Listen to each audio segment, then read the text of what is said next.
नमस्कार। व्यंजना art and culture society की ओर से आयोजित इस वेबिनार में हम आप सभी का हार्दिक स्वागत तथा अभिनंदन करते हैं। कल इस वेबिनार का आरंभ हुआ। उद्घाटन सत्र के बाद अभी कल पहला सत्र हुआ जिसमें विदुषी सुनंदा शर्मा जी, जसवीर जस्सी जी और यतीन्द्र मिश्र जी थे।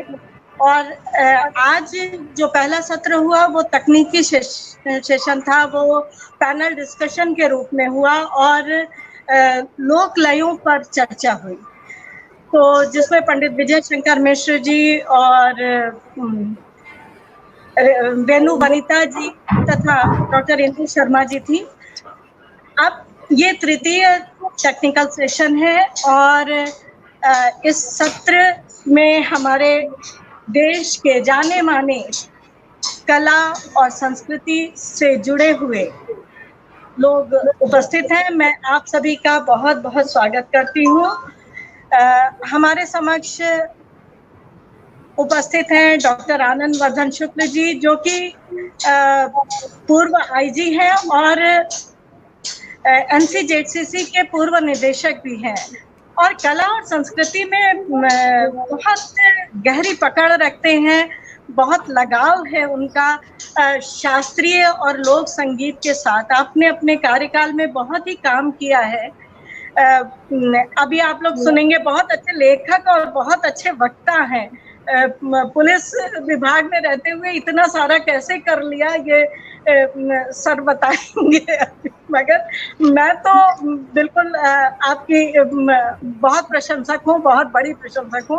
और बहुत प्यारी दीदी हमारी रमा दीदी यहाँ पर है। रमा दीदी को हम लोगों ने बचपन से दूरदर्शन में समाचार सुनाते हुए सुना था और रमा पांडे जी जाना माना नाम है। लोक संगीत हो या डायरेक्शन हो फिल्म का या वाचन हो, बहुत सुंदर बोलती हैं। अभी पूर्ण परिचय तो अस्मिता देंगी। डॉक्टर सीमा गुजराती जी अभी आई नहीं हैं, वो आ जाती हैं तो हम उनके बारे में बातें करेंगे। हमारे साथ हमारे बहुत प्यारे भाई संजय पटेल जी इंदौर से। और संजय पटेल जी बहुत सुंदर वक्ता है, लोक संगीत शास्त्रीय संगीत पे जबरदस्त पकड़ है। श्रोता और वक्ता दोनों बहुत खूबसूरत है। बहुत से संगीत कार्यक्रमों का संचालन किया है। मालवा के लोक धुनों पे बहुत काम है आपका। तो मैंने कहा कि आज की जो फिल्मी गीतों में लोक कहाँ तक आता है, लोक धुनें कहाँ तक प्रभावी है, इस पर मॉडरेशन के लिए मैंने आपसे निवेदन किया और आपने उस निवेदन को स्वीकार किया। मैं बहुत बहुत स्वागत करती हूँ आपका। मैं अस्मिता से निवेदन करूंगी कि हमारे जो अतिथि वक्ता हैं उनका परिचय प्रदान करें। धन्यवाद मधु जी। वैसे तो हमारे आज के इस सत्र में जो भी वक्ता हमारे साथ उपस्थित हैं, सब अपने आप में बहुत गुणी हैं और उन्हें किसी परिचय की जरूरत नहीं है, लेकिन एक बहुत ही संक्षिप्त रूप में छोटा सा परिचय, ताकि हमारे दर्शक उनसे जुड़ पाएं, उनको समझ पाएं, मैं देना चाहूंगी। सर्वप्रथम मैं अपने हमारे दर्शकों को विदुषी रमा पांडे जी के बारे में बताना चाहूंगी। जोधपुर में जन्मी डॉक्टर रमा पांडे जी बचपन से ही पुस्तकों, कविताओं, चलचित्रों के प्रति अत्यधिक रुझान था। उनके इसी रुझान की ओर अग्रसर होते हुए आज उन्होंने अपनी प्रख्यात वक्ता, अभिनेत्री और लेखिका के रूप में स्थापना की है। आप एक सांस्कृतिक कार्यकर्ता के रूप में भी अत्यधिक लोकप्रिय हैं। वर्तमान में आप मोन्टाज फिल्म्स का सकुशल प्रबंधन कर रही हैं। आपने पिछले कुछ वर्षों में 8 व टीवी फिल्म्स में अभिनय किया है और अभिनय के साथ साथ कई फिल्मों में सकुशल निर्देशन भी किया है। ये निर्देशन करके आपने अपनी बहुमुखी प्रतिभा का परिचय दिया है। मैं आपको उसके लिए अत्यंत शुभकामनाएं देती हूँ। आपने अलग-अलग विषयों पर पुस्तकें लिखी हैं, जिनमें बेगम बानो और खातून, सुनो कहानी आदि प्रमुख हैं। आप केंद्रीय व राजस्थान संगीत नाटक अकादमी व एनएसडी के कई नाटकों में मुख्य अभिनेत्री की भूमिका भी निभा चुकी हैं। इनमें से कुछ प्रमुख नाटक हैं शतरंज के मोहरे, भूमिजा, शुतुरमुर्ग आदि। आपने सांस्कृतिक राजदूत के रूप में देश विदेश में भारतीय संस्कृति का भरपूर प्रचार प्रसार किया है और आपको देश विदेश के कई प्रतिष्ठित मान सम्मानों से सम्मानित भी किया जा चुका है। मैं आपका आज के सत्र में अत्यंत सादर अभिनंदन करती हूँ। अगर बात मुझसे ही शुरू होगी तो सभी दर्शकों को मेरा नमस्कार और आप सबका और मधु जी का विशेष तौर पर धन्यवाद कि उन्होंने इस सब्जेक्ट पर बात उठाई और बात उठनी बहुत जरूरी है, बार बार जरूरी है और मुझे चुना उसके लिए मैं इसलिए आभारी हूँ कि परिचय में वो वाले रंग सामने आई नहीं जिन रंगों की वजह से मुझे चुना गया। जी हाँ, मैं राजस्थान से और अवध से गहरा नाता रखती हूँ और कश्मीर रही गई हूँ और तीनों ही भूमियों के कलाकारों के तमाम लोक संगीतकारों के साथ मेरा गहरा लेना देना रहा। बॉम्बे फिल्म इंडस्ट्री से मेरा गहरा लेना देना रहा और एज ए दूरदर्शन प्रोड्यूसर मेरे पास बहुत सारे म्यूजिक डायरेक्टर आए और कल्याण जी आनंद जी के साथ हमारा पारिवारिक संबंध ही रहा। इस कथा के सारे सूत्र उन्हीं लोगों के साथ जाके जुड़ रहे जिनका मैंने अभी जिक्र किया। मैं यहाँ हूँ इसलिए ये विषय मेरा गहन अध्ययन का विषय, गहन अनुभव का विषय है, ये जिया हुआ विषय है। क्योंकि एक मेरी अस्मिता आपने शायद फाउंडेशन पढ़ी नहीं पाई, रत्न फाउंडेशन है, रमा थिएटर नाट्य विद्या, जिसके अंतर्गत हम लोक संगीतकारों का रक्षण संरक्षण करते हैं और हमारे पास 100 से ज्यादा आर्टिस्ट काम कर रहे हैं और उनसे उनकी कथाएं मालूम करते हैं। अब हम बिल्कुल मूल विषय पर आते हैं, बात इधर उधर जाने की जगह कि जो आज का फिल्म संगीत है और जो जब से शुरू हुआ तब से फिल्म संगीत है, उसमें लोक संगीत का प्रभाव क्या रहा, क्या है, क्या रहेगा, क्या रहेगा चिंतनीय विषय है। क्योंकि जब लोक संगीत ही ना रहेगा तो रहेगा क्या। मेरा परचम यही, मेरा झंडा यही, मेरा कहना यही, मेरा मानना यही कि ये जो कुछ ऊर्जा बॉम्बे फिल्म इंडस्ट्री वाले लोक संगीतकारों से, लोक गायकों से उठा ले जाते हैं, वो ऊर्जा वापस उन तक जानी चाहिए, उनका फाइनेंशियल संरक्षण होना चाहिए। जब कला ना बजेगी तो आप करोगे क्या? आप कौन सा लोक संगीत ढूंढ रहे हो? विद रिजल्ट उल्टा होना शुरू हो गया कि इनके फुहड़ गानों पे भजन गाए जाने लग गए।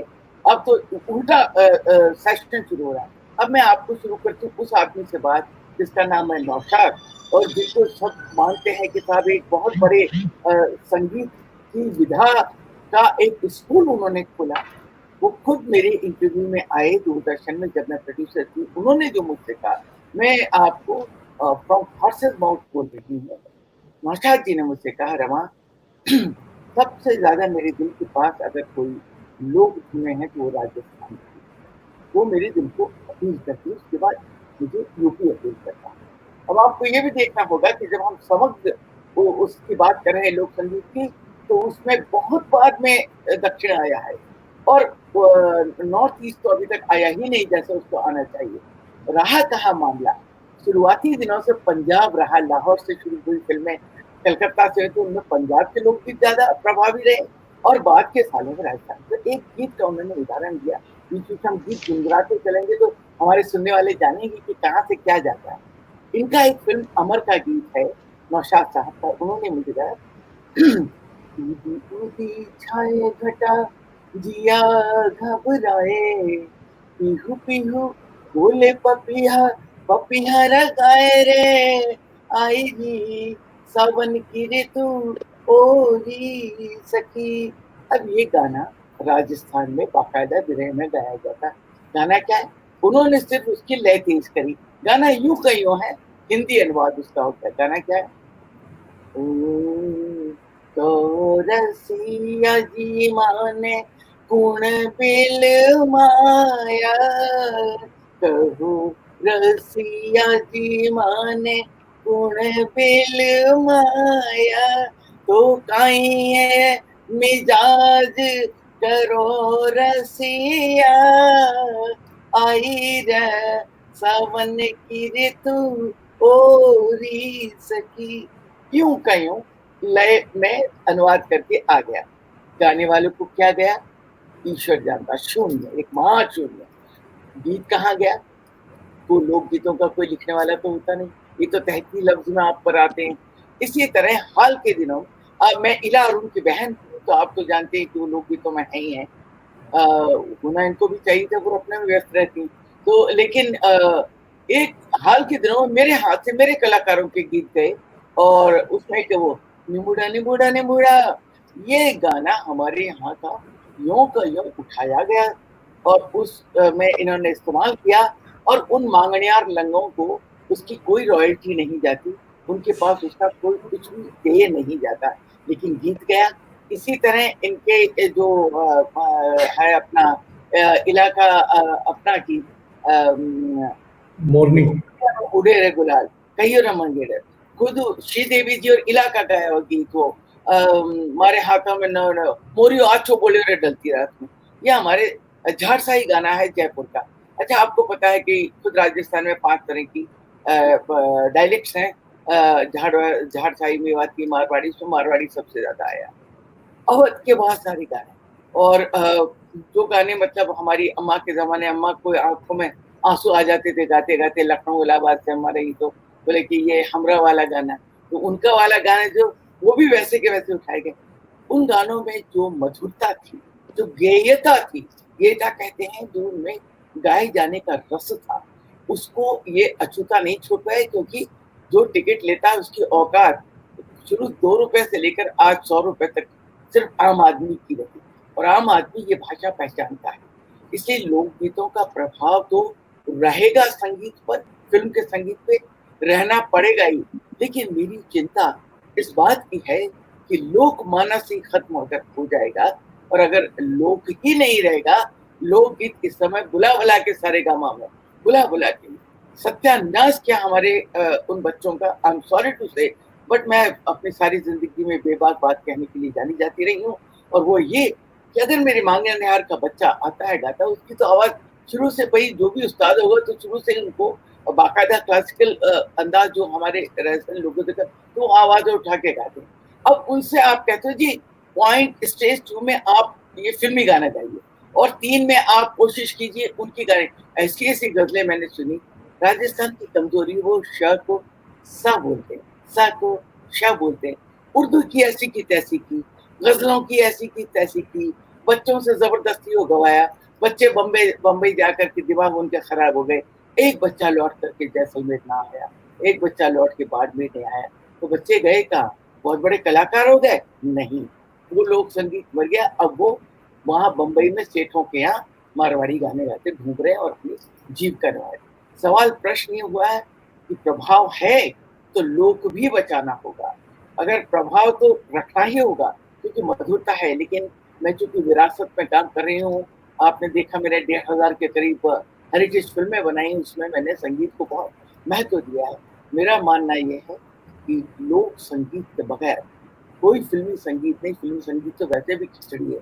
अगर आप लारी लप्पा लाई लखुदा भी देखोगे तो आपको पंजाब का एक बचपन का गाना, एक आपको गाना याद होगा, क्या चोरी चोरी का है, जो हमारा लोकमानस है उसके खेतों से लेकर खलियानों तक ध्वनि भी ऐसी है कि उनको आप अगर गीतों में सुनें तो वो बहुत आगे तक जाते हैं। तो वो उनमें एक ये थी जो अपना पंच बने उड़ती फिरते थे, हिल्लोरी हिलो हिलो हिल्लोरी, ये चिड़िया उड़ाने का गाना, हिल्लोरी हिलो हिलो हिल्लोरी, ये गीत का अंग बना, तो उसमें गीत आती।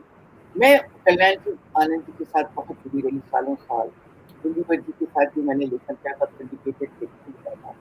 तो आनंद जी कल्याण सिंह को इलाकों बुला करके एक काम किया करते थे जब भी हम जाएं जयपुर से बम्बई, ऊपर वाले फ्लैट में हम लोग करते थे अजय जावेद, तो हम लोगों को बिठा के हम लोगों के जितने भी गाने हमको अपने याद आते रहते थे हम तो सुनते थे, सुन के रिकॉर्ड करते, अथाह गानों का रिकॉर्ड हो चुका है।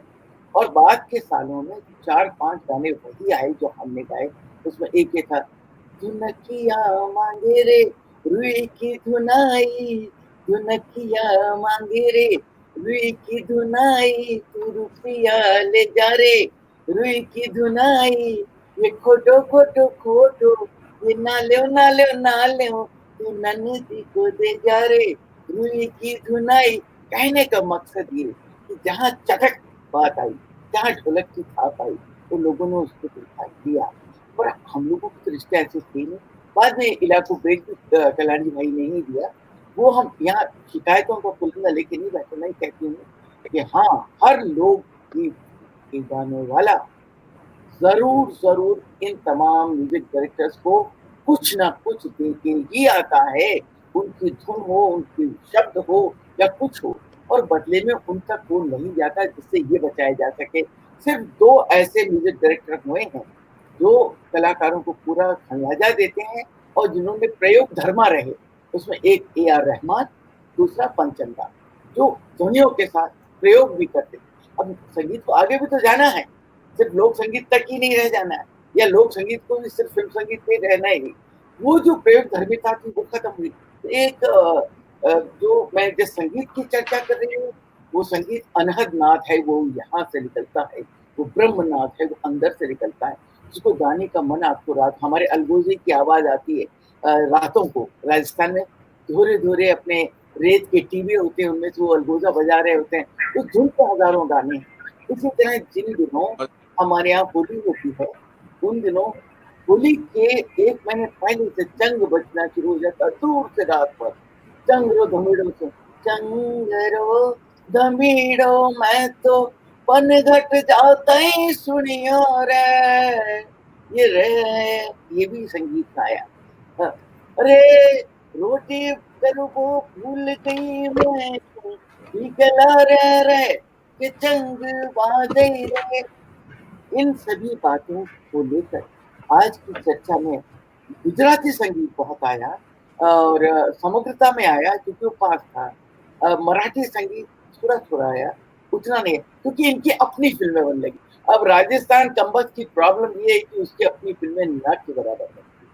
अवध की ये प्रॉब्लम है, उसकी अपनी फिल्में ना के। भोजपुरी ने खूब कमाया, इवेंचुअली भोजपुरी बॉलीवुड ही तैयार हो गया, लेकिन तब तो गंगा मैया पीरे चढ़े हुए इन तक ही चलते थे हम लोग, या फिर ये आया अखियों से गोली मारे। तो आज की चर्चा में मैं यहाँ से शुरू कर रही हूँ। मैं मानती हूँ कि लोक संगीत का एक बहुत अहम हिस्सा हमारे भारत का जनमानस है। 125 करोड़ की जनता आपको इस चीज तो पहुंचने वाली होगी, का मानस ही लोक पे उभरा हुआ है। और ये भी मानती हूँ कि अगर आप हिंदुस्तानी फिल्मों की बात कहते हैं तो आपको नॉर्थ ईस्ट से भी उठाना होगा, आपको दक्षिण में भी जाना होगा, आपको बंगाल के संगीत को हाथ लगाना होगा, आपको जो भी म्यूजिक डायरेक्टर बन के आता है उसको चोर नहीं होना होगा, उसको शहजोर होना होगा, जो आगे बढ़ करके उस विधा को आगे बढ़ा सके। प्रयोग धर्मा होना होगा, चोरो मत, उसको ऐसे सजाओ कि वो भी खप जाए और आप भी खप जाए। अब ये बात कह करके मैं ये अपनी पारी औरों के हाथ में देती हूँ, जिनकी मधु जब बीच में आएगा संवाद में बीच में। हाँ मधु, किससे बात करना चाहूँगा? बहुत सुंदर बताया दीदी आपने।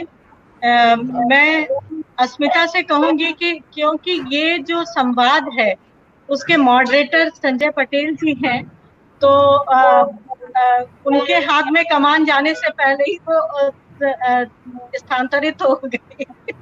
तो मैं अस्मिता से कह रही हूँ कि वो सभी का बायोडाटा पढ़ के और संजय जी को हैंड ओवर कर। जी धन्यवाद मधु जी। मैं सर्वप्रथम डॉक्टर सीमा वर्मा जी के बारे में बताना चाहूँगी। डॉक्टर सीमा वर्मा जी वसंत कन्या महाविद्यालय के संगीत एवं गायन विभाग में एसोसिएट प्रोफेसर के पद पर कार्यरत हैं। इनका जन्म काशी के गुजराती वैष्णव परिवार में हुआ है और इन्होंने गायन की प्रारंभिक शिक्षा बनारस घराने के सुविख्यात गायक स्वर्गीय पंडित पशुपति नाथ मिश्र जी से प्राप्त की है। तत्पश्चात इन्होंने काशी हिंदू विश्वविद्यालय के संगीत एवं मंच कला संकाय के पूर्व संकाय प्रमुख एवं राजा मान सिंह तोमर के संगीत विश्वविद्यालय के पूर्व कुलपति प्रोफेसर चितरंजन ज्योतिषी जी का सानिध्य व मार्गदर्शन भी प्राप्त किया। आपके बहुआयामी व्यक्तित्व में कुशल गायिका, लेखिका, रचनाकार, संगीत निर्देशन, मंच संचालन, शिक्षण की अद्भुत प्रतिभा का सम्मिश्रण है। संगीत व कला से जुड़ी विभिन्न पत्र पत्रिकाओं में आपके आलेख समय समय पर छपते ही रहते हैं। राष्ट्रीय व अंतर्राष्ट्रीय स्तर पर आयोजित कई प्रतिष्ठित संगोष्ठियों में आपने अपने शोध प्रपत्र भी प्रस्तुत किए हैं। यह उल्लेखनीय है कि दिल्ली व लखनऊ दूरदर्शन के लिए आप कई चलचित्रों व अन्य विज्ञापनों के लिए स्वर संयोजन व पार्श्व गायन का स्वअवसर भी प्राप्त कर चुके हैं। आपको कई प्रतिष्ठित मान सम्मान से सम्मानित भी किया जा चुका है, जिनमें काशी हिंदू विश्वविद्यालय द्वारा लता मंगेशकर अवार्ड और पंडित ओमकार नाथ मेमोरियल प्राइज और बिहार महोत्सव में संगीत निर्देशन के लिए सम्मान प्रमुख है। डॉक्टर सीमा वर्मा जी, हम आपका हार्दिक स्वागत करते हैं आज के सत्र में। इनके बाद मैं डॉक्टर आनंद वर्धन शुक्ल जी के बारे में बताना चाहूंगी। इंडियन पुलिस सर्विसेज और उत्तर मध्य सांस्कृतिक क्षेत्र में अति बलिष्ठ पद पर कार्यरत रहे डॉक्टर आनंद वर्धन शुक्ल जी वर्तमान में कई संस्थाओं व विश्वविद्यालयों में अतिथि अध्यापक के रूप में जुड़े हुए हैं। साथ ही संगीत व कला जगत से आपका बहुत ही गहरा और अनूठा संबंध है। आपने सर्वप्रथम राजस्थान विश्वविद्यालय में लेक्चरर के पद पर आप कार्यरत रहे। तत्पश्चात आपकी राजस्थान पुलिस में नियुक्ति हुई, जो कि आपके लिए एक काफी ज्ञानवर्धक अनुभव और मान सम्मान ज्ञान अर्जित करने वाला समय काल रहा। इसके बाद आप NCZCC अर्थात उत्तर मध्य सांस्कृतिक क्षेत्र के निदेशक के पद पर भी कार्यरत रह चुके हैं। इस काल में आपने भारतीय लोक संस्कृति व कला के प्रचार प्रसार का उत्तरदायित्व बखूबी निभाया। हम इसके लिए आपका धन्यवाद करते हैं। आपने अपने इस कार्यकाल में फेस्टिवल ऑफ इंडिया नामक एक भव्य आयोजन किया, जो कि अत्यंत सराहनीय था। इस आयोजन में आपने साउथ कोरिया और इसके साथ अन्य कई देशों में भारतीय संस्कृति का आयोजन, भारतीय संस्कृति की प्रस्तुतियों का आयोजन किया। आप कई सामाजिक विषय जैसे महिला सशक्तिकरण, मानव अधिकार व सड़क सुरक्षा जैसे विषयों पर समय समय पर कई विद्यालयों में व्याख्यान प्रस्तुत करते रहते हैं।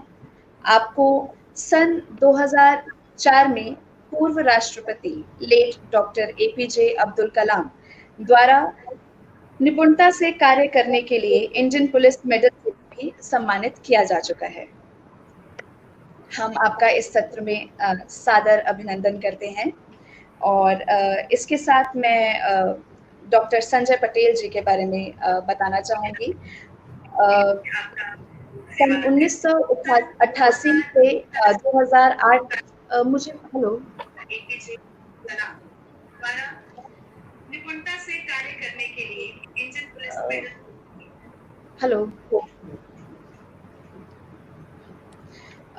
डॉक्टर संजय पटेल किसी का YouTube ऑन है और बहुत तेज है आवाज। मुझे मेरी आवाज सुनाई दे रही थी, लेकिन कंटिन्यू करते हैं। डॉक्टर संजय पटेल जी ने 1988 से लेकर 2008 तक नई दुनिया के लिए लगातार लेखन कार्य किया, जिसमें आपने मानवीय बोली पर एक नियमित स्तंभ का लेखन किया। आपने विभिन्न कलाकारों का साक्षात्कार भी लिया, जिनमें संस्कृति, कविताओं और आदि चीज़ों का उल्लेख था। संजय पटेल जी अपने आप में एक सकुशल कवि, वक्ता और संस्कृत कर्मी हैं और हमारे आज के इस सत्र के मॉडरेटर भी हैं। तो मैं अनुरोध करूंगी डॉक्टर संजय पटेल जी से कि आप इस सत्र को अब संभालें। और इससे पहले कि हम आगे बढ़े, मैं सत्र सौंपूं, मैं हमारे दर्शकों को भी बताना चाहूंगी कि अगर आपको हमारा ये सत्र, ये वार्तालाप अच्छा लग रहा है तो जरूर लाइक बटन दबाएं। अगर आप इसको शेयर करना चाहते हैं जरूर शेयर करें। कमेंट सेक्शन में अपने निजी विचार हमें बताएं, अपने रिव्यूज दें। इसी के साथ मैं ये सत्र संजय पटेल जी को सौंपती हूँ। धन्यवाद। धन्यवाद अस्मिता। मैं सारे इस विद्वानों की इस पूरी बड़ी खूबसूरत दीर्घा में सबसे अल्प ज्ञानी और सबसे जूनियर हूँ।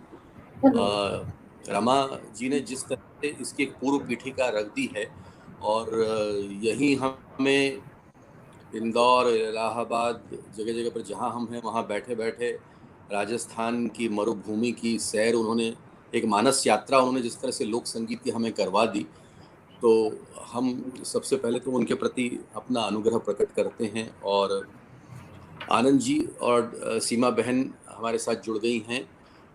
बात यहाँ से शुरू करना चाहूँगा। एक बहुत अच्छी ज़मीन रमा जी ने बना दी और उनकी बात का अगर उसका एक निचोड़ निकालना चाहूँ तो वो यूँ समझ में आता है कि हमने बात का आज का जो उन्वान है फिल्म संगीत पर लोक संगीत का प्रभाव, तो रमा जी ने जो बात कही उसमें एक बात बड़ी समझदारी की निकल कर आती है और बड़े जो ज्ञानी होते हैं, जिनके पास विजडम होती है, वही ये बात कह सकते हैं।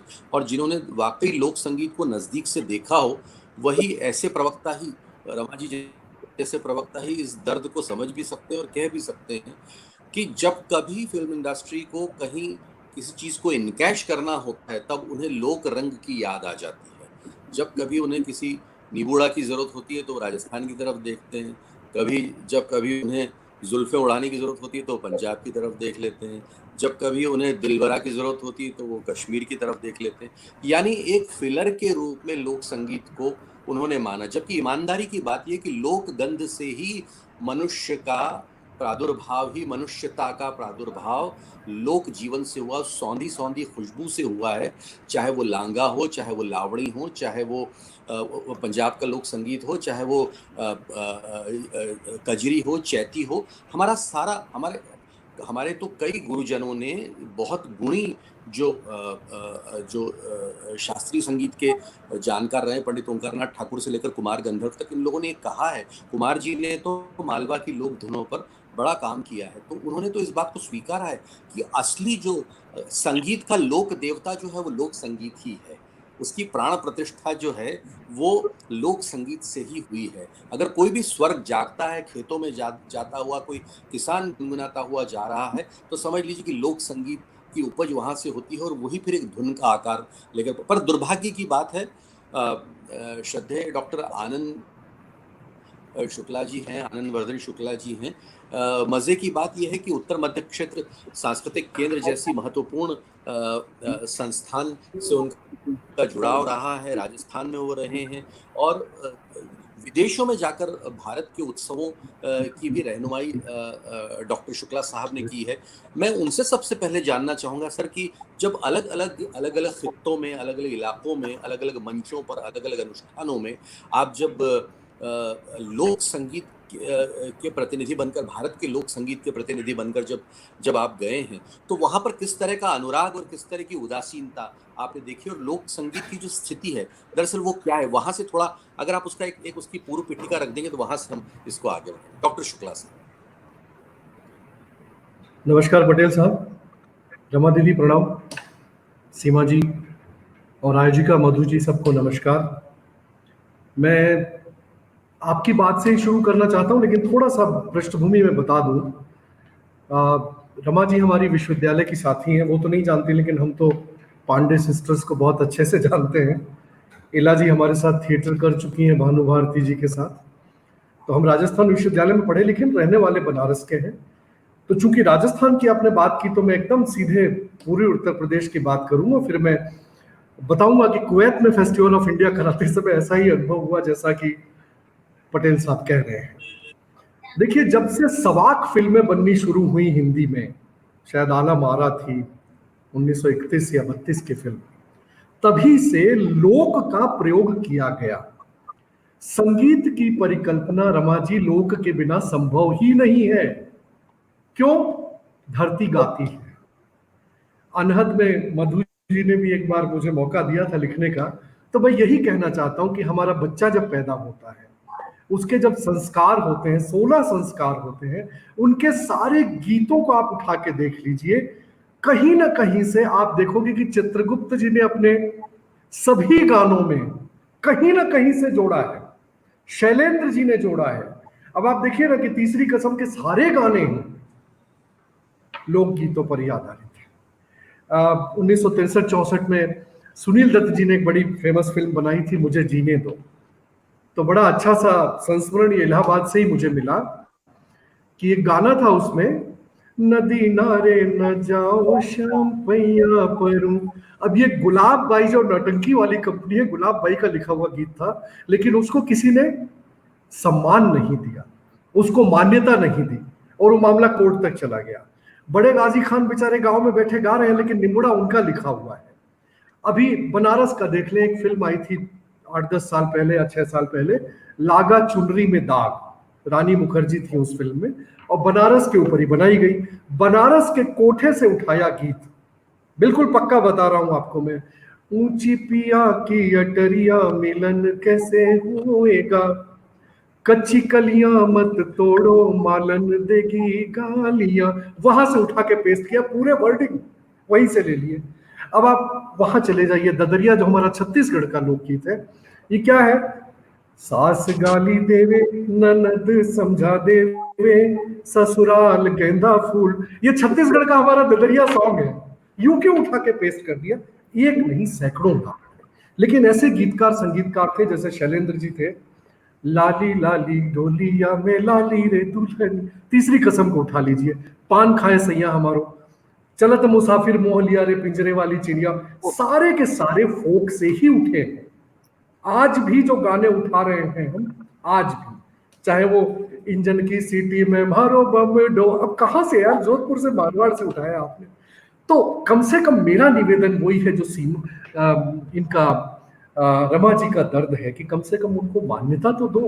हालांकि सुनील दत्त जी ने गुलाब बाई नौटंकी वाली से समझौता किया, और ये समझौता इस बात का था कि अब कोर्ट में मत जाइए आप, पैसे भी दिए गए, और वो पैसे आज की तुलना करो तो लाखों रुपए थे।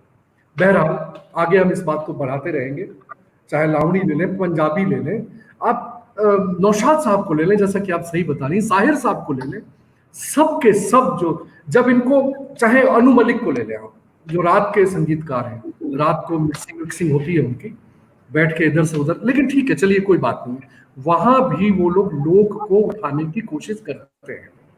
अभी मिशन कश्मीर के गाने की आप बात कर रही थी, एक्चुअल में ये कश्मीरी सॉन्ग है, बूमरो बूमरो शाम रंग बूमरो, हिंदी ट्रांसलेट किया गया है, लेकिन मैं चाहता हूं कि उन कलाकारों को भी तो मान्यता मिले, ठीक है ना। तो ये सारा का सारा जो आप बात कर रहे थे संजय सर, कुवैत में, साउथ कोरिया में, दुबई में फेस्टिवल ऑफ इंडिया करने का मौका मिला मुझे, काफी संजय सर में एक दो नहीं 200-250 आर्टिस्टों को लेके जाता था, एक दो दिन नहीं, 15-15, 20-20 दिन। साउथ कोरिया में तो हमने बुसान में भी किया, जेजू में भी किया, सियोल में भी किया, और वहां के लोग ऐसे, मतलब एक दिन मुझे पंडित जसराज जी कहने लगे कि यार तुम कोरिया में फेस्टिवल कर रहे हो, हमें भी मौका दो। मैं कहा सर वहां हिंदी समझेगा कौन, तो वहां हम हरिप्रसाद चौरसिया जी को ले जाएंगे, पंडित शिव कुमार शर्मा को ले जाएंगे, ताकि वो म्यूजिक की भाषा समझ में आ जाए। लेकिन जब कुवैत में और दुबई में जाएंगे तो पंडित जसराज भी हमारे साथ जाएंगे, लेकिन मेरे साथ जाते थे 200 लोक कलाकार, उसमें कालबेलिया भी होता था, उसमें झिझिया भी होता था, उसमें ढेड़िया भी होता था, उसमें लावणी भी होता था, उसमें बिहू भी होता था, उसमें हमारा बंगाल का जो लोक है गायकी वो भी होती थी, सब कुछ लेके जाते थे। कुवैत का मुझे एक याद है संजय सर, कुवैत के एक शेख आए थे जो चीफ गेस्ट थे, जिन्होंने उद्घाटन किया था। तो बार बार बात होती रही, मेरे पास ही पंडित शिव कुमार शर्मा जी विराजमान थे, हरिप्रसाद चौरसिया जी विराजमान थे। कार्यक्रम के अंत में चाय के समय अजय मल्होत्रा साहब हमारे राजदूत थे भारत के वहां पे, तो उन्होंने एक बात कह दी कि आप बार बार बीच में फोक और क्लासिकल की बात कर रहे हैं, फोक और क्लासिकल, मुझे कुछ समझ नहीं आ रहा दोनों में क्या है, फर्क क्या है। तो शिव कुमार शर्मा जी बोले, बताओ शुक्ला जी, आप बड़ी तैयारी करके आए हो। मैंने कहा मैं बताता हूँ सर, हमारा जो जीवन है, हम उठते हैं, जागते हैं, हंसते हैं, बोलते हैं, शादी होती है, ब्याह होती है, विदाई होती है, हल्दी लगती है, परिछावन होता है, द्वार पूजा होती है, इन सब का सब जो हमारा संस्कार है, ये हमारा फोक है, लोक है, जो अकेले नहीं होता है। लोक का मतलब होता है समूह, फोक का मतलब होता है ग्रुप। जब 10 औरतें मिलके बुआई करती है खेत में, वो हमारा लोकगीत है। जो हम परिछावन करते हैं दूल्हे का, वो हमारा लोकगीत है।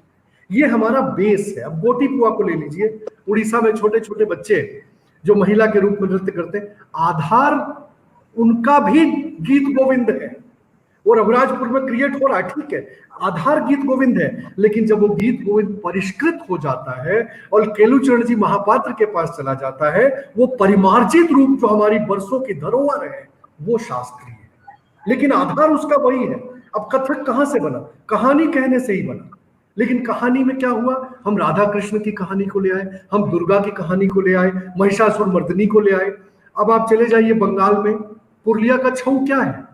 वही कथा कह रहे हैं, वही कथा समझा रहे हैं, लेकिन उसका परिमार्जित रूप जो हो गया, शास्त्रीय हो गया। लेकिन हमें नहीं भूलना चाहिए कि जितने रागों का हम यूज करते हैं, प्रयोग करते हैं फिल्मी धुनों में, चाहे वो बागेश्वरी का करें, मालकोस का करें, पीलू का करें, अहीर भैरव का करें, सबके अंदर जो मधुरता हम प्राप्त करते हैं, वही लोक से प्राप्त करते हैं। बिना लोक के म्यूजिक, संगीत की कल्पना भी नहीं की जा सकती। तो अगर हिंदी फिल्म में लोक धुनों का, लोक गीतों का पूरा प्रयोग होता है, ये हमारे लिए गर्व की बात है, ये हमारे लिए बहुत ही प्रशंसनीय है।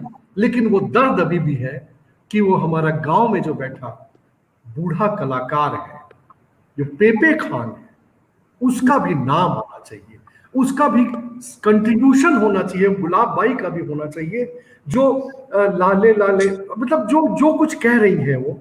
अगर भोजपुरी फिल्मों की बात की जाए, आपने कहा वास्तव में भोजपुरी में बहुत कुछ हुआ, और चित्रगुप्त जी एक बहुत बड़े हस्ताक्षर थे उसके, जिन्होंने उसको ऊंचाई दी। चाहे वो ये हो लाले लाले ओठवा से चुएला, ललैया हो कीरा से चुएला, या ए गंगा मैया तो है पियरी चढ़ी, वो किसने उठाया? अरे वो घर के गीत थे हमारे। आज भी गांव में चले जाइए, हमारे गाजीपुर, बलिया, आजमगढ़, जौनपुर, देवरिया, सिवान, छपरा, आरा, वही गीत गाए जाते हैं जो आप फिल्मों में सुन रहे हैं। लेकिन हमारा निवेदन ये है, सीमा जी जानती हैं, बनारस रही हैं, कि जो बनारस का हमारा मीठापन है, उसको मान्यता भी मिले कि ये हमने वहां से उठाया। वो लोग नहीं करते। आज का मैं देख रहा था, अभी इस साल में राजी फिल्म में, दिल्ली 6 में, फुकरे में, खूबसूरत में, मिशन कश्मीर में, लम्हे में, जो आप इलाजी की बात कर रही थी, इस गाने की शूटिंग मैंने करवाई थी रमा जी, जैसलमेर में, सम सैंड ड्यून्स में मैंने शूटिंग कराई थी, और मैं साथ था यश जी के इस पूरे गाने में। चूंकि इलाजी हमारी यूनिवर्सिटी की साथी थी, तो उनको भी बड़ा अच्छा लगा।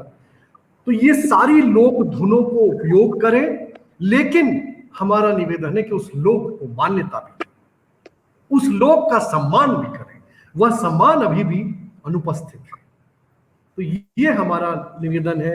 कोरिया में जब हम करने गए, आप विश्वास करिए सर, कोरिया में 28 देशों के लोक कलाकार और लोक धुन वाले आए थे।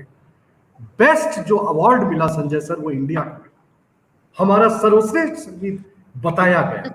हम परकंसन में भी आए, हम फ्लूट में भी हमने इंडिया में, मतलब वर्ल्ड में टॉप किया।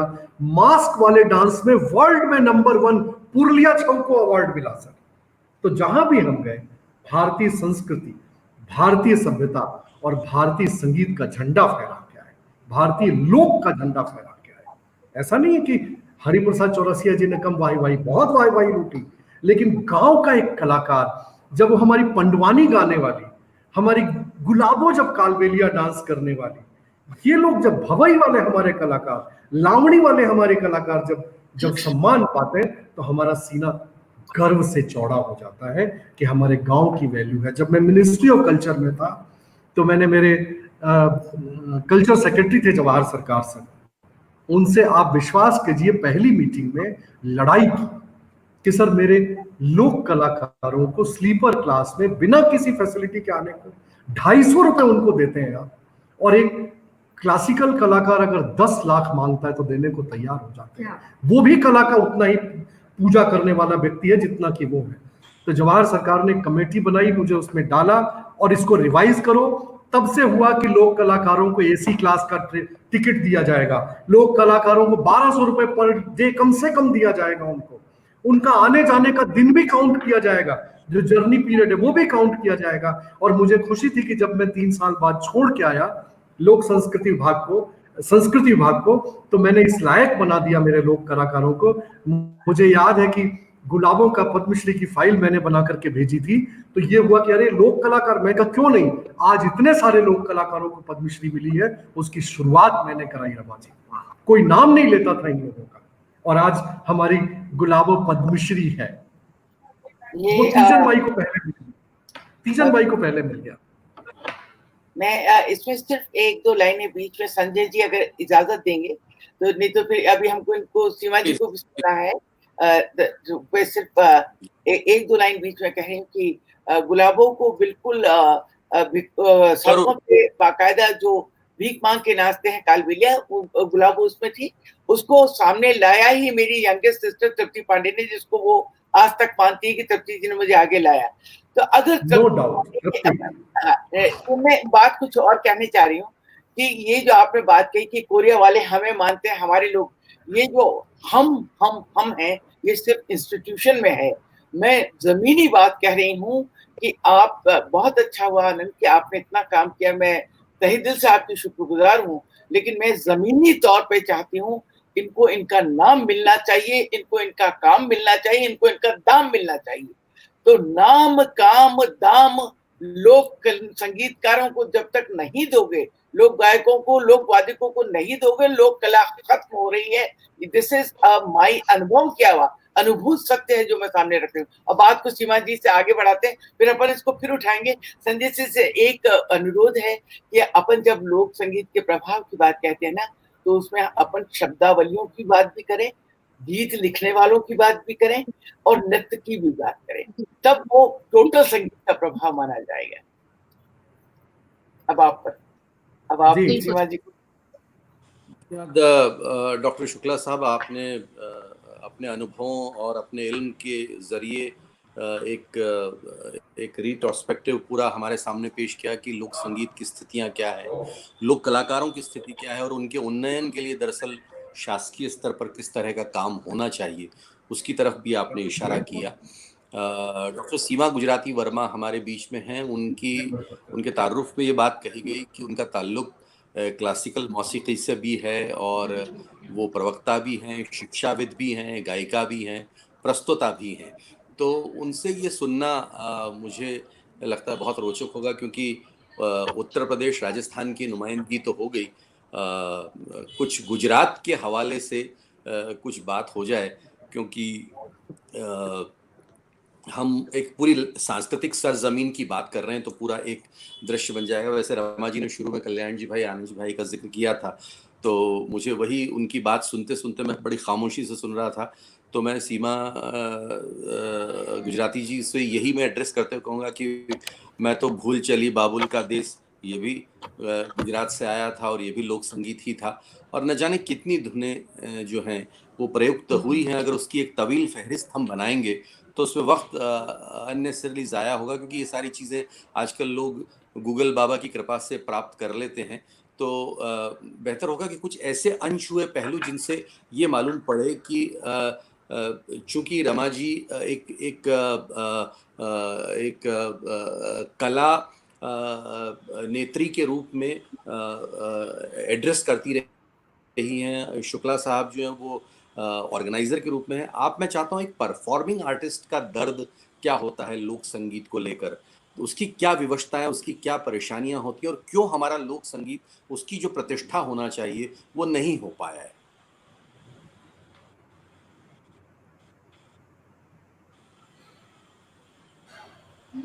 लगता है सीमा का कैमरा ऑफ हो गया है, तो मैं चाहती हूँ कि बात को, चर्चा को आगे बढ़ाइए। वो जुड़ जाएंगी, फिर हम उनसे ठीक, संवाद करेंगे। जी, जहाँ इन्होंने रमा जी ने बोला जो है, बात कही थी मधु जी, रमा जी ने जो बात कही थी उसमें एक बात मुझे बहुत अच्छी लगती है, क्योंकि मैंने उस वक्त बात में इंटरफेयर करना ठीक नहीं समझा जब इलाजी का जिक्र आया। ऐसा नहीं है कि लोक कलाकार की फैन फॉलोइंग नहीं है या लोक कलाकारों को देखा नहीं जाता या सुना नहीं जाता। जब खलनायक वाला गीत जब फिजाओं में गूंजा और उसको लेकर जबकि वो लोक की ही बात थी, थोड़ी तो सी उस बात को लेकर लोगों ने विवाद की बात भी की। मुझे याद नेटवर्क का थोड़ा सा है रमा जी इंदौर तशरीफ लाई थी जब इलाजी का शो था, दैनिक भास्कर ने उस शो को ऑर्गेनाइज किया था और आप यकीन नहीं करेंगे हमारे प्रतिभागी और सुनने वाले और लोग कि तकरीबन 50,000 लोगों ने वो लोग शो, और वो सिर्फ लोक संगीत के आसपास इर्द मेरी गिर्द चलने आवाज वाला सुन ही पा शो रहे था और देर रात तक, मतलब इस तरह के 2 ही शोज इंदौर में हुए, या तो माधुरी दीक्षित लाइव या इला अरुण लाइव। ये 2 शोज इंदौर के ऐतिहासिक शोज जिसमें इतनी भीड़ इंदौर में हमने देखी थी। तो ये नहीं है आप किस तरह से पैक करते हैं, किस तरह का पैकेजिंग देते हैं कलाकार को, किस तरह से उसको एक आप ट्रेंड सेटर बनाते हैं, तो चीजें अपने आप बनती। सीमा बहन आ गई हैं हमारी जाजम पर एक बार वापस से। तो सीमा जी, मैंने जो बात कही थी वो सुन ली थी बात आपने जो मैंने कही थी, या मैं उसे दोहरा दूं?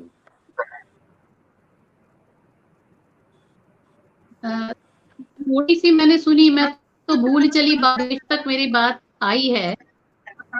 हाँ, मैं ये मेरे कह रहा ख्याल था से कि इर्द गिर्द कुछ जी बात चल रही हो। जी उसके बाद की जी तुम जोड़ जी, दो अब। आप कहें। हाँ, आ गया। उसके बाद तुम जोड़ दो अब, ठीक है? अच्छा, तो मेरा वेबिनार के समय का ध्यान रखते हुए मैं संजय जी से ये अनुरोध करूंगी कि बात को पीछे छोड़ो मत, जहाँ सीमा आ जाए वहाँ उनको आप इंटरप्रेट कर लीजिएगा, लेकिन इस समय बात का कथा सूत्र जो है वो टूटता है। क्या कहते हैं आप संजय, क्या कहते हैं?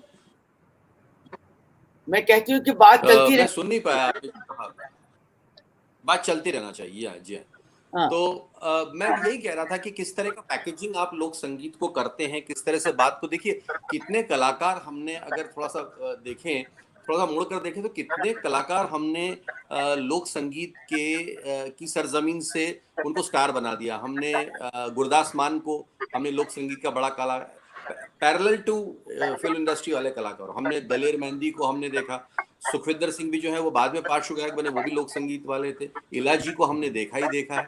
सवाल ये कि किस तरह से बात को प्रेजेंट किया जाता है। अगर बात को उस प्रभावी तरीके से प्रेजेंट किया जाए तो निश्चित रूप से वो असर करता है। लेकिन ये बात बिल्कुल सही है जो शुक्ला सर ने भी कही और रमा जी ने भी कही कि लोक कलाकार को जहाँ प्रेजेंट करना होता है उसके गोटा किनारी के साथ में प्रेजेंट कर दिया जाता है।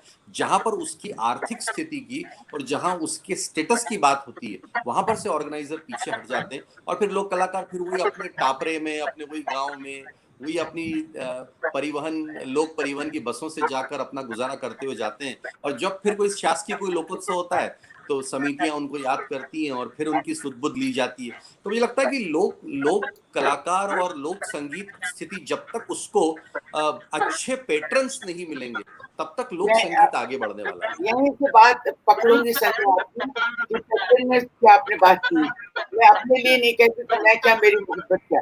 ये तो रामचंद्र जी के सेतु में मेरी गिलहरी की पूछ है, लेकिन आपने जिस शख्स का नाम लिया है इस समय गुरदास मान का, आप गुरदास से पूछिए।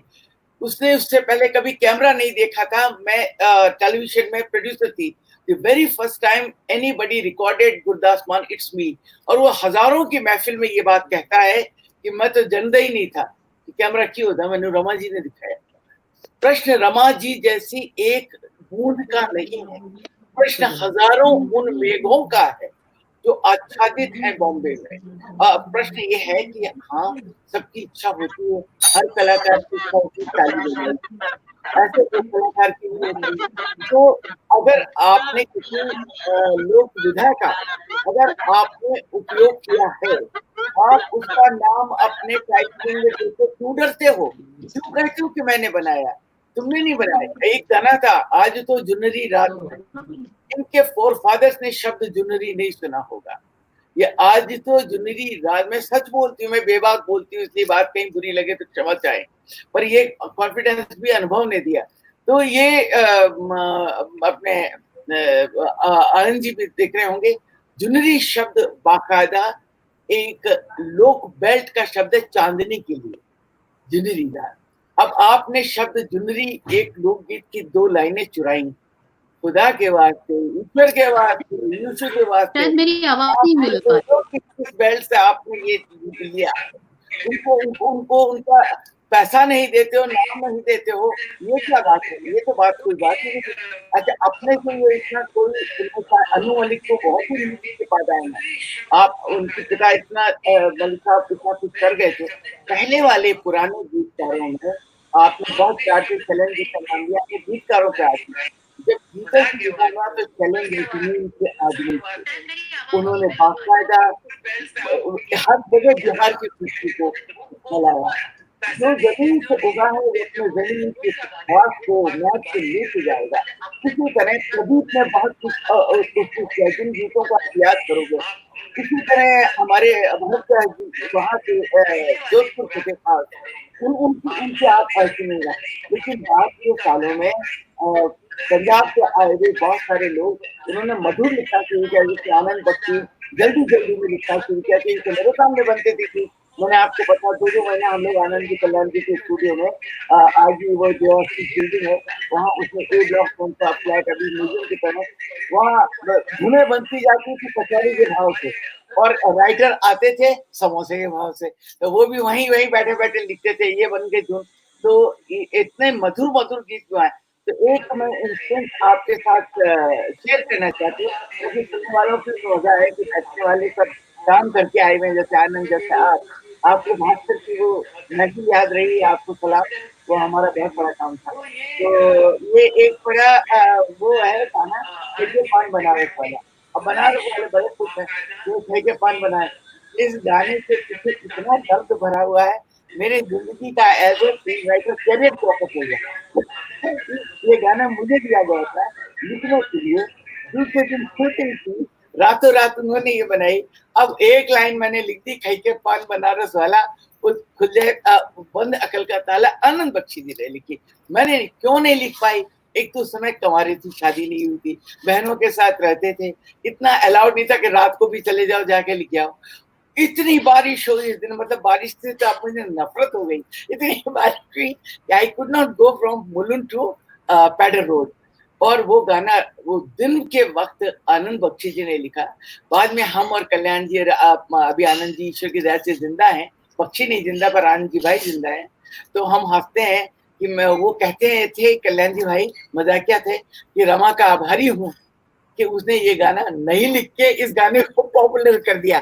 तो इतना प्रेशर जिस इंडस्ट्री में हो कि बनारस का गाना बनारस के ठाट में आना चाहिए था, वो एक धुन बन गई। उस धुन को बचाने के लिए उसी समय आनंद बख्शी जी पंजाबी से लिखवाया गया वो गाना। ऐसा भी होता है। तो जो गीतकार है, जो बात मैं संजय जी और आनंद जी से और सीमा जी से उठवाना चाहूंगी कि गीत लिखने वालों का लोक गीत को जिंदा रखने में कितना योगदान रहा, उसकी भी चर्चा होनी चाहिए, जैसे शैलेंद्र जी की हुई। जब आपने ये कहा कि चलत मुसाफिर मोह लिया रे पिंजरे वाली चिड़िया, या आपने मुझे जी ने धोखा गाने का नदी नारे न जाओ शाम पहिया पर, उसका आपने जिक्र किया। ऐसे बहुत से गीत हैं जिनमें आप 2 बंद लेके आए और अंतरा आपने अपने आप लिखा, लेकिन उसकी अंतर्ध्वनि आपने जाने नहीं दी। वो भी एक बड़ा योगदान उन तमाम लिखने वालों को, उनको मैं श्रद्धा से नमन करती हूँ। अब सीमा जी से सुन ले, फिर इस बात पे भी चर्चा होनी चाहिए।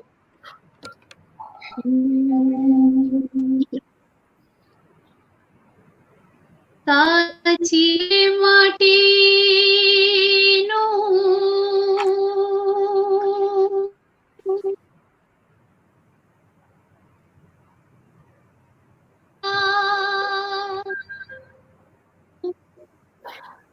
કાચી રે માટીનું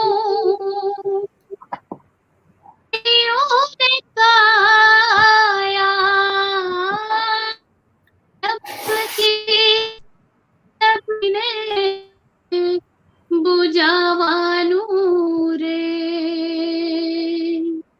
જાનકીનો નાથ કઈ જાણી શક્યો નહીં કાલે સવારે શું થવાનું રે જાનકીનો નાથ પણ જાણી શક્યો નહીં કાલે રે કાચી રે માટીનું કોળિયું તન મન ધન હારી ઘૂમ્યા કરતી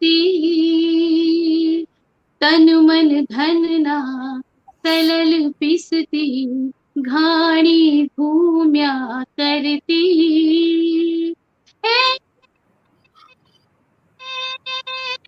ભાવ સાગર નહીં ભર ઘડીઓ ને કઈ ભરતી હોતી રે ઘડીઓ ને કઈ ભરતી હાલે રખ્યું લલાટે લે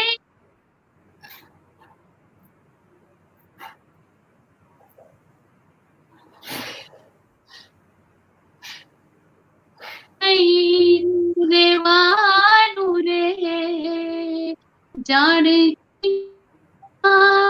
પણ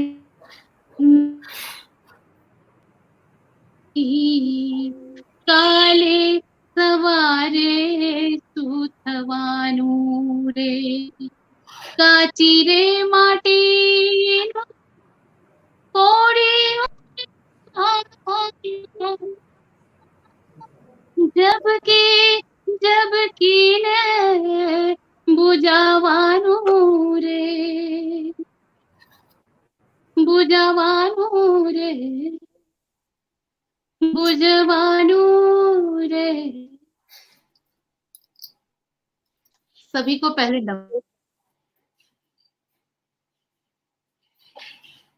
मधु जी द्वारा हुआ है। मुझे आप सबका सानिध्य प्राप्त हुआ, मुझे सुनने का मौका मिला, अपने ज्ञान में वृद्धि करने का मौका मिला। मैं बहुत तहे दिल से पहले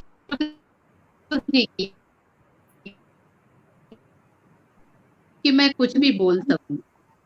एक्चुअली मैं विद्यार्थी रही हूँ शास्त्रीय संगीत की। लोक संगीत, गुजराती लोक संगीत मेरे अंदर रचा बसा है और मेरी ससुराल से जहाँ संबंध हुआ वहाँ फिल्म संगीत से मेरा जुड़ाव अपने आप जुड़ा। तो तीनों ही पैरेलल मेरे साथ चले हैं, लेकिन एक कश्मकश थी, जैसा अभी आनंद जी ने कहा कि लोक कलाकारों को, लोक संगीत को क्यों मध्यम दर्जे से देखा जाता है। मेरी भी यही बात है। और मधु जी ने इतना अच्छा प्रयास किया है युवा से जोड़ने के लिए, हमारे विद्यार्थी को खासकर जोड़ने के लिए, आप सभी के माध्यम से ये बताने के लिए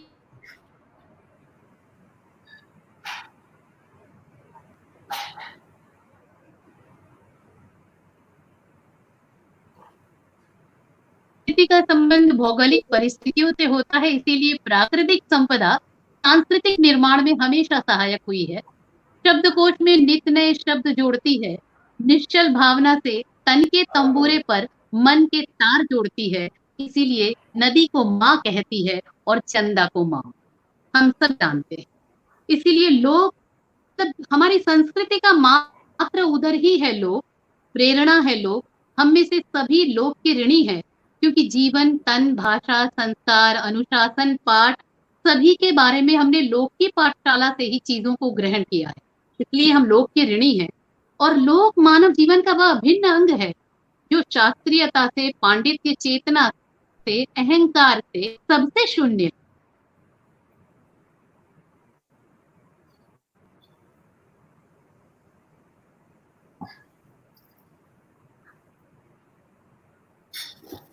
लोक संगीत जो है वो मानवीय संवेदना के कोश हैं, प्राकृतिक संपदा से पाते हैं,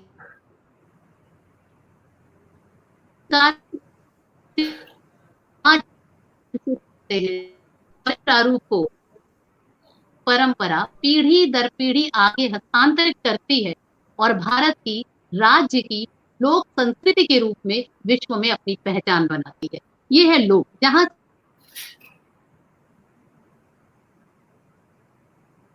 देखें, हम केवल जानते हैं कि गुजरात मतलब गरबा, सभी जानते हैं गुजरात मतलब गरबा, परंतु ऐसा नहीं है।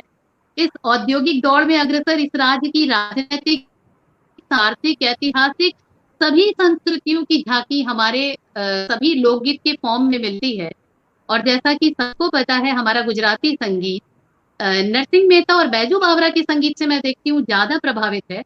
और अभी आपने कहा कि कवियों का नाम जरूर लिया जाए, तो मैंने अभी तुरंत रिकॉल किया मीराबाई, वल्लभ मेवाड़ो, कवि दयाराम, प्रेमानंद, नानक आदि कवियों की पद रचना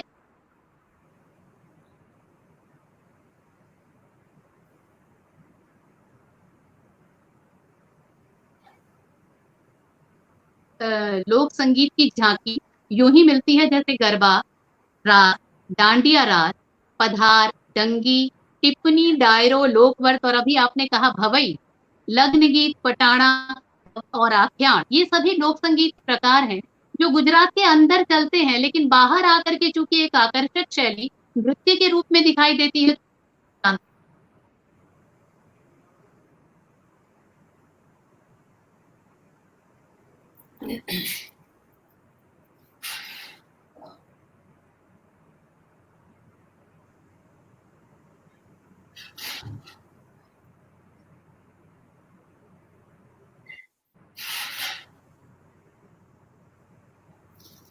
I can't hear her.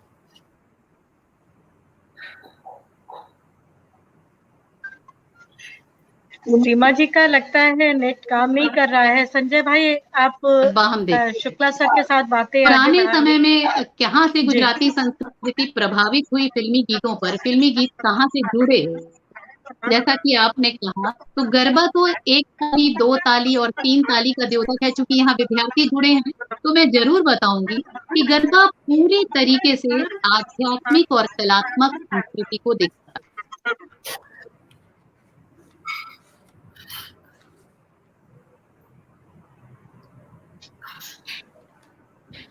इनके वक्तव्य का बहुत सारा हिस्सा बहुत कट रहा है।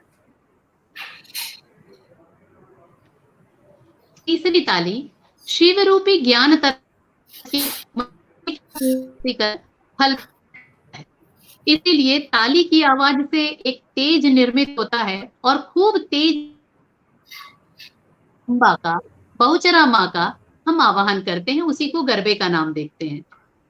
तो अब बात है कि डायरो, लोकवर्त, मरेस्का, लग्न गीत, कल ही मैं सुन रही थी तो ये बात था कि गुजरात, पंजाब में हल्दी के गीत हैं और मिठाई बनाने के गीत हैं। तो मैं एक गीत से शुरुआत कर रही हूँ कि गुजरात में लग्न में कार्ड भेजने तक का गीत, जहां से आप कार्ड भेजते हैं वहां तक का भी गीत है। मैं एक सुनाने की कोशिश कर रही हूँ, कहाँ तक आवाज जाएगी नहीं।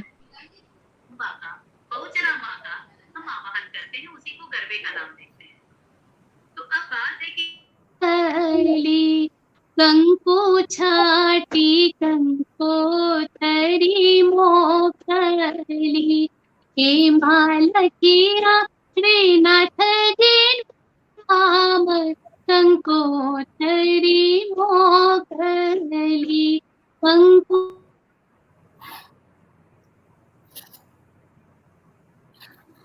कंकोत्री यानी शादी का कार्ड, वहां से लोक संगीत शुरू। उसके बाद हलवाई के गीत, हल्दी के गीत, रस्मों के गीत, फेरों के गीत सभी दिखाई देते हैं। अब हम आगे बढ़ते हुए यदि हम देखते हैं कि फिल्मों में कहाँ तक उसका प्रभाव पड़ा, तो फिल्मों में हम प्रभाव में देखें 1949 में एक फिल्म बनी गुणसुंदरी, जिसमें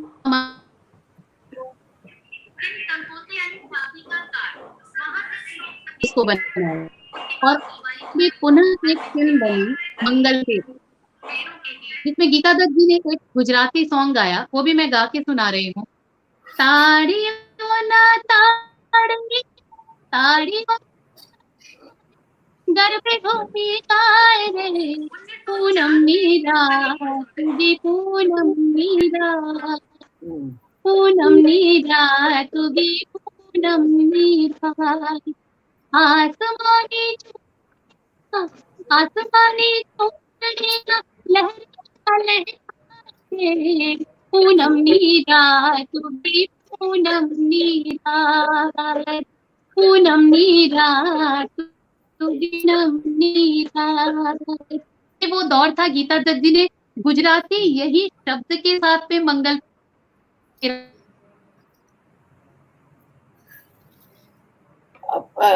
मेरा सुझाव है एक छोटा सा मधु, क्योंकि बहुत नेट उनका कॉम्प्लिकेट कर रहा है, आप संजय जी से चर्चा आगे करवा लो। जी जी जी संजय जी, वो बेचारी इतनी मेहनत भी कर रही है, हमको पहुंच ही नहीं रहा। जी जी बिल्कुल आवाज नहीं आ रही है और आवाज कट रही है बहुत कट रही है। जी जी बहुत ज्यादा। सीमा तुम मुझे अपने इस लेक्चर की वीडियो बना के भेज देना, उसे हम यूट्यूब पे कर देंगे, पब्लिश कर देंगे, क्योंकि आवाज बहुत कट रही है और सारे हमारे सीनियर्स बैठे हुए हैं, तो हम इस सत्र को आगे बढ़ाते हुए आनंद शुक्ला सर से जानना चाहेंगे कि आपने तो पूरे देश में जगह जगह के लोक संगीत मतलब पूरे देश में आप जगह जगह पे रहे हैं, बहुत दौरा किया है, तो लोक संगीत का यूपी के अलावा, जो राजस्थान के अलावा, राजस्थान में आप रहते हैं, यूपी के आप हैं, तो उनके अलावा जो लोक संगीत का प्रयोग संगीतकारों ने किया है, हम चाहेंगे कि उसके कुछ तत्वों पे आप प्रकाश डालें। एक उदाहरण मैं आपको बताऊं, पुरानी फिल्मों के 1950 की बात करें हम, तो नौशाद साहब ने रतन में, अनमोल घड़ी में, दर्द में, मेला में, अंदाज में, और तो और रोशन साहब ने हरियाणा के लोक संगीत का यूज किया अपनी फिल्मों में। मतलब बड़ा आश्चर्यजनक बात है कि एक फिल्म आई थी बड़ी फेमस, बावरे नैन, शायद बावरे नैन फिल्म थी, उसमें एक हरियाणवी पूरे लोकगीत का उन्होंने प्रयोग किया, किसी कोई पकड़ नहीं पाया उसको। सुन बैरी बलम सच बोल इब क्या होगा, ये पूरा का पूरा रोशन जी ने हरियाणवी उठाया था। मध्य प्रदेश, राजस्थान का तो रमा जी मास्टर है, मैं क्या उनके सामने बोलूं। बिछुड़ा बिछुड़ा ले लें, या यूपी का ले लें अपन चलत मुसाफिर ले लें, जो शारदा सिन्हा जी ने गाया था शुरू में, बिहार का लोकगीत, उसको काम में लिया। कहे तो से सजना तोरी सजनिया, बहुत प्रसिद्ध हुआ ये। रेशमा जी ने जो पंजाब का गाना उठाया, हीर रांझा का, बड़ा फेमस था। अभी जो इन दिनों फिल्मों में उठाया गया प्रकाश झा साहब के द्वारा, बीड़ी जलाइले, अगेन फोक था। जिया पे लागा लागा रे नमक इश्क, अगेन ये फोक से उठाया गया था। पहाड़ी धुनों और पहाड़ी गीतों को और उत्तराखंड के धुनों को हरिकिशन ने बहुत सारा गा करके और लिख करके फिल्मों में काम में लिया। समस्या यह है कि वो कलाकार, वो लेखक, वो गीतकार और वो संगीतकार नहीं रहे जो उसको मान्यता देते थे। चित्रगुप्त जी बिल्कुल नहीं छुपाते थे, बताते थे कि कहां से लिया है। साहिर साहब बताते थे कि कहां से लिया है। थोड़ा बोलिए, कुछ कहना चाहती हैं वो, उनको बता दीजिए नेट काम नहीं करे। मैं इनकी बात से यहाँ से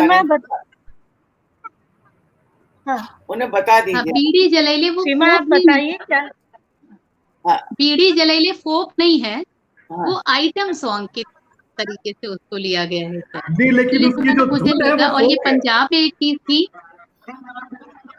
जी जी, वो कहीं थोड़ा बहुत कुछ मिलती है, लेकिन वो पूरी तरीके से वो मिक्स स्वरूप है। अरे और ये एक गाना पंजाब की हमारे बात। बिहार में गाया जाता है, बिहार में। और मैं बता अच्छा दूं, जी नई चंदा चकोर बीड़ी जलाई ले कोरवा की कोर, बघेली गाना है।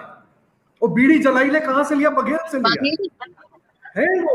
अच्छा। अरे ओ बिल्कुल है। ओ आप बघेल सुनिए, से। बघेल खंडी गाना है। अ, अ, बीड़ी की बात करते हैं उसमें, बीड़ी कैसे जलेगी, पड़ोसी सीमा ने मान के लिया, बघेली में है। ये अपने डिंडोरी जिले में गाया जाता है। आनंद को बीच में जी रोकते जी हुए और इनको सीमा को ये बताते हुए कि एक बहुत बड़ी परंपरा जिनको आप अश्लील गाने कहते हो, वो लोक संगीत में वो लिबर्टी है, जो लिबर्टी हाँ। आप लोग बाद में आप खुले खुले लेने लग गए। लेकिन जी कुछ पर्वों त्योहारों पर आपको भाभी, देवर, जीजा, साली इनके बीच में इन शब्दों की दोस्तों के बीच में गीतों में प्रयोग करने की छूट थी। इनमें से एक हमारे भरतपुर की गायिका थी और उसकी एक लाइन है और बाद में वो लीगे, मैं बहुत कुछ तो नहीं गाऊंगी इसमें से। अकेली डर लागे रात मोरी अम्मा, अकेली डर लागे नहीं, नहीं, रात मोरी मंजू बता रही है वो है ना वो। आनंद के ऊपर ही ये कटाक्ष कर रही हूँ कि वे कि आगे जाके कहते हैं कि जब रे सिपहिया ने घूंघट मोरो खोलो, हाय मोरो खोलो, भरतपुर लुट गयो रात मेरी अम्मा। अरे मेरी अम्मा। तो ये नहीं, ये लोक गीतों में था ये आगे गाना और ये अरे पर अभी सीमा जी वो है ना, हाँ, मोरे सैया तो बहुते कमाते हैं, जी महंगाई जी जी डायन खाए जाते हैं। मंजू बता रही है मेरे को, वास्तव में ये वही गांव से उठाया हुआ गाना है, गांव से उठाया। ये बीड़ी जलाई ले जिगर से पिया, जिगर में एक खाना आ गए। ये तो विशाल को मैंने भी कहा था, वो एक लेकिन ये अरे वो नैना चकोर, मगर ये जो चंदा चकोर बघेली में है ये, बीड़ी जलाई ले।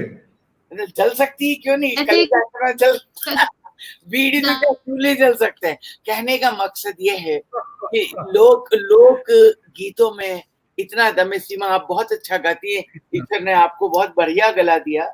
और मधु से कहूंगी कि अब मैं इस सत्र से इजाजत लेना चाहूंगी। आप ऐसा सत्र फिर रखें, हम लोग फिर जुड़े। बहुत अच्छे लोगों का चयन किया, और वो कहाँ चले गए अपने संजय जी, उनको धन्यवाद, आनंद को धन्यवाद, सीमा को धन्यवाद, क्योंकि मुझे एक और वेबिनार में आधे घंटे बाद शामिल होना है। आपको तो बीबीसी में हम बहुत सुनते थे।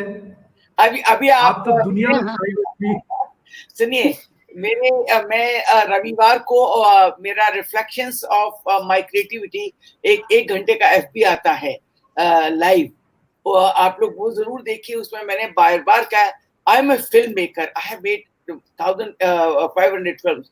इतना ज्यादा मेरा लोक संगीतों से लेना देना रहा। इला ने तो गाना शुरू किया, हम लोगों ने तो सीखा ही मीणों से है। हमारा एक नौकर था रामनाथ मीणा, एक था गुजर, रघुनाथ गुजर। ऐसे लोगों से हमने ये सुर पकड़े और उन्हीं को हमने ट्रेनों में गाते गाते तो मैंने दीदी दो तीन फिल्मों में काम किया है मैंने, जरूर किया होगा बाकायदे। इतने और जिस साल किया है उस साल की वो बेस्ट फिल्म थी। माचिस में काम किया गुलजार साहब के साथ मैंने। क्या फिल्म थी वो? गदर में काम किया अनिल शर्मा के साथ मैंने। मुझे बहुत अच्छा, अभी लास्ट ईयर हमने एक फिल्म बनाई जीनियस अनिल शर्मा के साथ। अच्छा किया कि आप कह रहे हैं, जो विद्यार्थी सुन रहे हैं उन्हें मालूम होना चाहिए कि बात करने वाले समुद्र मंथन से निकले हुए लोग हैं, जो अपने जीवन के अनुभव में ये तमाम विधाएं देख के आए।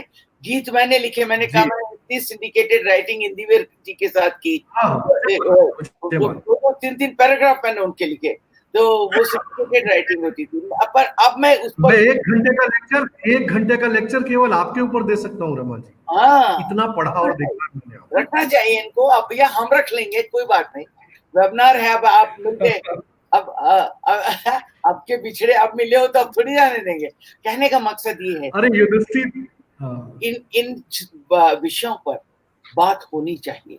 जितने ज्यादा लोग जी। मास कम्युनिकेशन में जा रहे हैं या फिल्मों की तरफ आकर्षित हो रहे हैं या टीवी की तरफ, they must know the realities of the life कि हाँ साहब, एक सारेगामा आपको गायक नहीं बनाता, एक लिटिल चैम्प आपको गायक नहीं बनाता, बहुत कुछ आपको और जानना होता है, वरना वो हो जाता है जो सुशांत सिंह के साथ हुआ।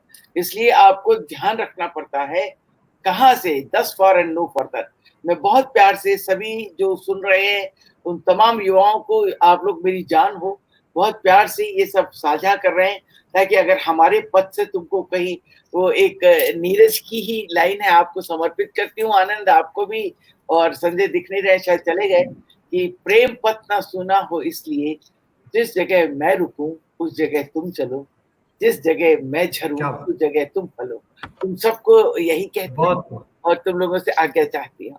मधु को बहुत बहुत बहुत बहुत, बहुत खूब। धन्यवाद। नमस्कार। नमस्कार। नमस्कार। शेर का पढ़ेगा, उठो उनके बताएं, जिस जगह मैं चलूं उस जगह तुम रहना। तुम भी चलो। पहले वाला ऊपर के लेनी है। अच्छा कहियो लिखा ले, नहीं तो मत पढ़ो।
बहुत सुंदर सत्र चल रहा था।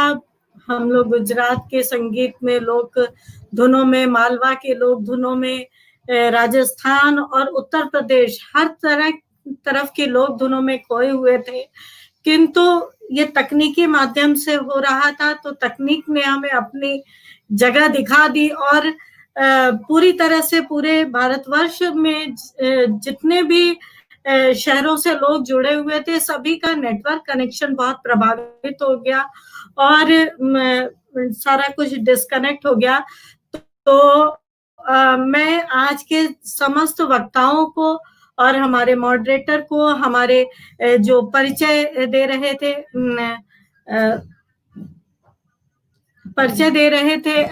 श्री आनंद, अस्मिता मिश्रा, सभी को बहुत बहुत धन्यवाद ज्ञापित करते हुए इस सत्र को समाप्त करती हूँ। नमस्कार।